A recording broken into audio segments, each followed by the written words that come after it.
So, gonna do a little, I guess not really tutorial, but sort of how I do drywall texturing.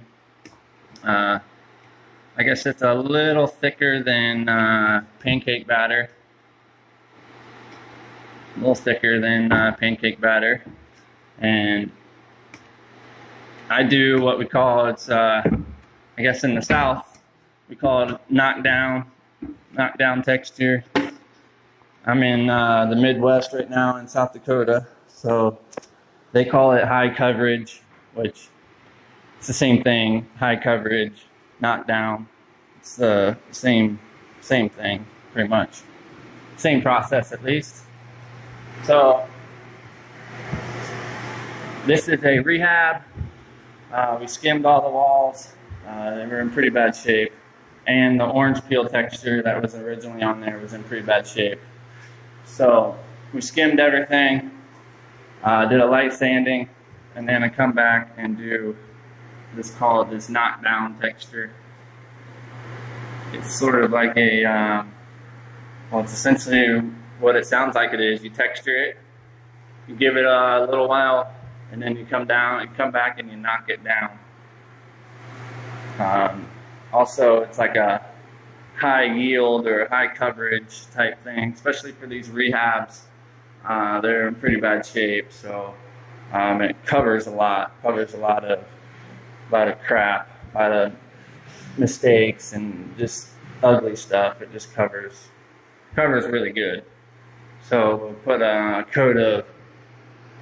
one big coat of PVA drywall sealer type stuff on it, and then they'll come by and do their 2 coats of primer, 1 coat of paint, or I don't know.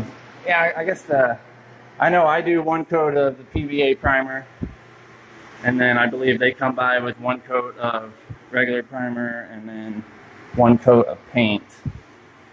But you can see, like, prep work. It's a lot of prep work as far as like freaking taping all this stuff off, getting everything taped off, light panels taped off and stuff.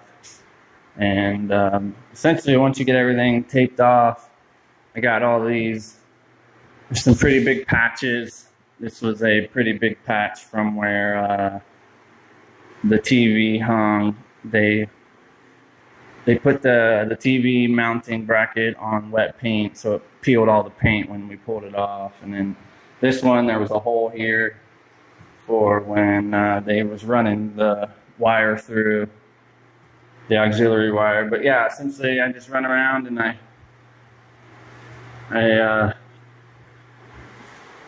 like up in here is where they had drapes, a bunch of different holes from the years and years of drapes and that kind of stuff. And so yeah, essentially I hit all of the big patches, and then we come by and we do a skim coat over the original texture. And I said, like I said, light sanding, and after that we're off to the races as far as texturing goes. I'll texture this utility room here, and then I'll show it to you before I knock it down. Kind of show you how thick my texture is and what setting is on the gun.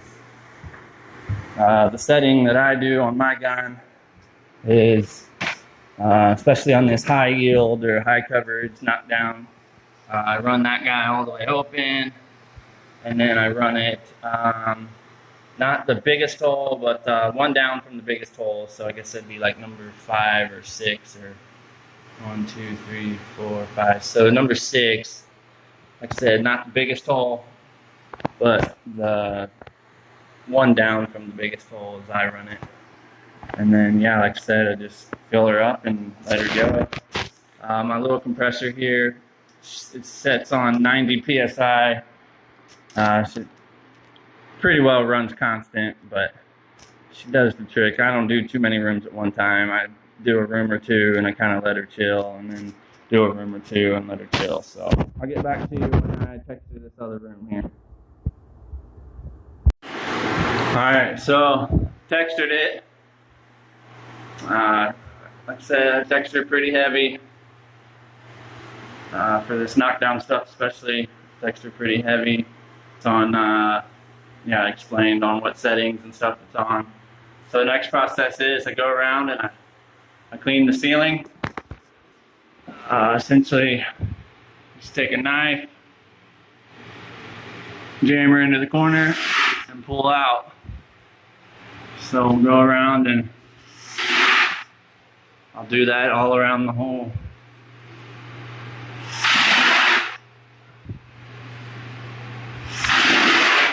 Because these are slick ceilings. So yeah, that's the next process. I'll show you during knockdown. All right, so it's got to sit for a little while. Take this freaking Homax knockdown knife, whatever, low special. While drywall, sort of the texture's still a little damp. You can kind of see what we're going for here as far as the knockdown goes. You just kind of light pressure, and you rub this sucker on there, and you knock her down. Keep her clean. So I'll go in the corner here, work my way out. Like I said, it's still a little wet, so it's less pressure while it's still wet. I always keep my knife a little wet and clean, you know, like from the jeans. Keep it a little clean. And yeah, like I said, this first section, you always it's less pressure at the beginning because it's still a little damp. It's not all the way set yet. But if I wait for this section to be totally 100% ready, then my other sections, by the time I get to them, they've sat too long. Then they're too hard, and you don't get the knockdown effect that we're shooting for here. But yeah, you can kind of see what we're going. Here's a regular texture. Then you come up to the knockdown part and just knock her down. It's kind of you'll learn how much pressure you want, and you know, a different amount of pressure will give you a different look, different effect. And obviously, more pressure, the more the mud will spread. The less pressure, the more it kind of stays in its spot. I'm a less pressure type person. I kind of want the mud to kind of stay in its spot. I just like to flatten it out.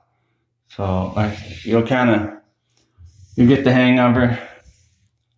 Sometimes, you know, it's good to go up and down, kind of a random pattern, so to speak. You can see in some houses where they only go one direction, while with the knife, especially in rehabs, you know, the walls aren't perfectly flat and smooth, and you can see where the knife is dug in certain areas, and it didn't hit on humps and stuff like that. So yeah, I'll give you a look when it's all done, but that is knockdown texture.